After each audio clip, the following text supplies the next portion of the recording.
మనిషి బ్రతికితే రాజులా బ్రతకాలి, రారాజులా బ్రతకాలి. అందుకు మార్గం స్వర్గసీమ సుకేతనంలో భూమి కొనుగోలు చేయడమే. వెంచర్ ముగింపు పథకంలో భాగంగా మార్కెట్ ధరతో పోలిస్తే 33% ఆదా. మీడియా మిత్రులకు నమస్కారం. నిన్న కాంగ్రెస్ పార్టీ నాయకుడు తీన్మార్ మల్లన్న అనేటైన పల్లా రాజేశ్వర రెడ్డి గారి సతీమణికి సంబంధించి దురుద్దేశపూర్వకంగా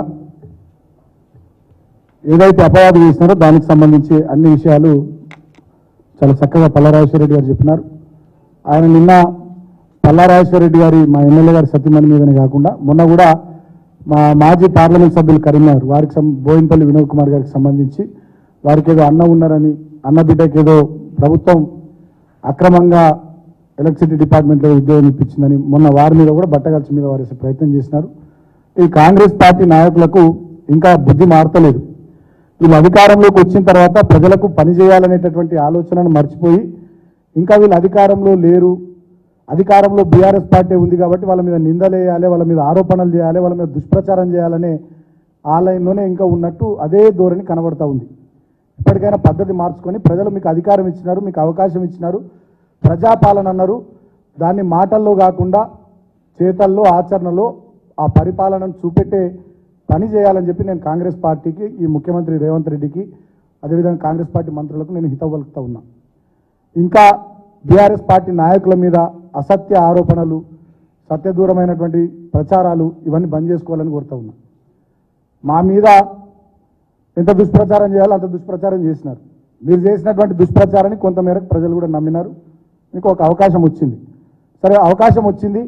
వచ్చినటువంటి అవకాశాన్ని సద్వినియోగం చేసుకొని ప్రజలకు ఏవైతే 420 హామీలు ఇచ్చిండ్రో, 6 గ్యారంటీలు అన్నారో, 100 రోజుల లోపల అమలు చేస్తామన్నారో, దాన్ని మళ్ళీ పార్లమెంటు ఎన్నికల కోడ్ వస్తుంది అనేటటువంటి దానికి ముడిపెట్టకుండా మీరు ఇచ్చినటువంటి మాటను నిలబెట్టుకునే ప్రయత్నం చేయాలని కాంగ్రెస్ పార్టీ ప్రభుత్వాన్ని కోరుతా ఉన్నాం. మళ్ళీ మేము ఇట్లా మాట్లాడితే ఒక మంత్రి ఉత్సాహతలేదని ఒకరంటారు, ఇంకొక ఆయన మీడియా మిత్రులు అడుగుతూ ఇట్లా మొత్తం ఇట్లా బల్లగు దిట్లా అంటాడు ఇంకో మంత్రి. ఆ మంత్రుల హావభావాలు, మంత్రుల మాటలు, ముఖ్యమంత్రి కూడా నిన్న ఏదో టీవీ ఛానల్ ఇంటర్వ్యూలో వారు మాట్లాడుతున్నటువంటి తీరు, శాసన మండలిని పట్టుకొని వారు ఇరాన్ కేఫ్, ఎమ్మెల్సీలను పట్టుకొని రియల్ ఎస్టేట్ డీలర్లు, బ్రోకర్లని మాట్లాడినటువంటి తీరును కూడా ఆ బిట్టు కూడా తిరుగుతూ ఉంది వాట్సాప్లో. మీరు కూడా చూసి నేను ఒక టీవీ ఛానల్కి ఇచ్చినటువంటి ఇంటర్వ్యూలో ముఖ్యమంత్రి గారు అన్నారు. సో ముఖ్యమంత్రి గారు మంత్రులు మాట్లాడుతున్నటువంటి భాష, వాళ్ళు వాడుతున్నటువంటి పదజాలము. మొన్న ఒక మంత్రి గారు సమీక్ష సమావేశంలో మా పల్లా రాజేశ్వర రెడ్డి గారు ప్రోటోకాల్ లేనటువంటి వ్యక్తుల్ని స్టేజ్ మీదకి ఎందుకు పిలుస్తారు, కార్యక్రమానికి ఎందుకు పిలుస్తారు అంటే, ఆ మంత్రి గారు మీరుంటే ఉండండి, వెళ్ళిపోండి అని చెప్పి వీరిని ఉద్దేశించి అనడం. అంటే నెల రోజులు కూడా కాలేదు కాంగ్రెస్ పార్టీ అధికారంలోకి వచ్చి, 3వ తారీఖు నెల రోజులైంది అంతే. ఈ నెల రోజుల్లోనే ముఖ్యమంత్రి గారి అహంకారము, మంత్రుల యొక్క అహంకారము, వాళ్ళ పద్ధతుల్ని రాష్ట్ర ప్రజానికం గమనిస్తూ ఉంది. రాష్ట్ర ప్రజలంతా కూడా చూస్తూ ఉన్నారు.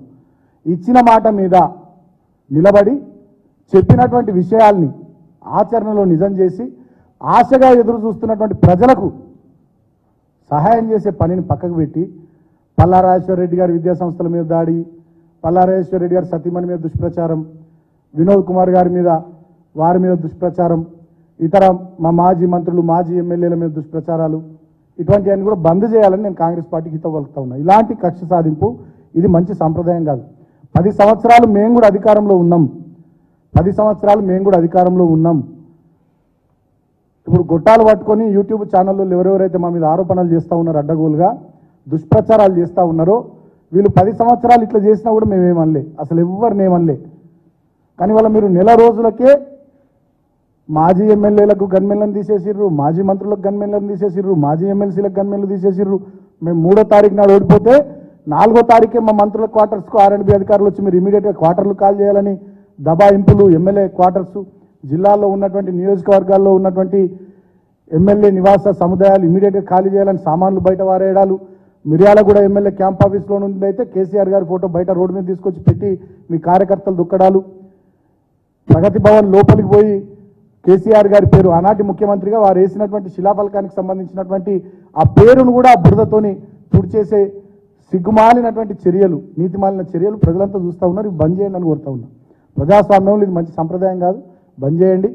మేము కూడా అసెంబ్లీ వేదికగా కానీ ప్రెస్ మీట్లలో కానీ చాలా మంచిగా చెప్తా ఉన్నాం. మా నాయకులు కేటీఆర్ గారు కానీ, హరీష్ రావు గారు కానీ, మాజీ మంత్రులు కానీ మేమందరం కూడా చెప్తా ఉన్నాం. ప్రభుత్వం మీకు కొత్తగా వచ్చింది, ఎస్ డెఫినెట్గా కొన్ని రోజులు మేము కూడా చూస్తాం, సహకరిస్తాం. మీరు ఏమేమి చెప్పారో 100 రోజులు అన్నారు, అవన్నీ ఇంప్లిమెంట్ చేసే ప్రయత్నం చేయండి, మేము పూర్తి స్థాయిలో సహకరిస్తామని చెప్పిన తర్వాత కూడా ఆ పనిని పక్కకు పెట్టి మా మీద బురద జల్లేటటువంటి ప్రయత్నాలు.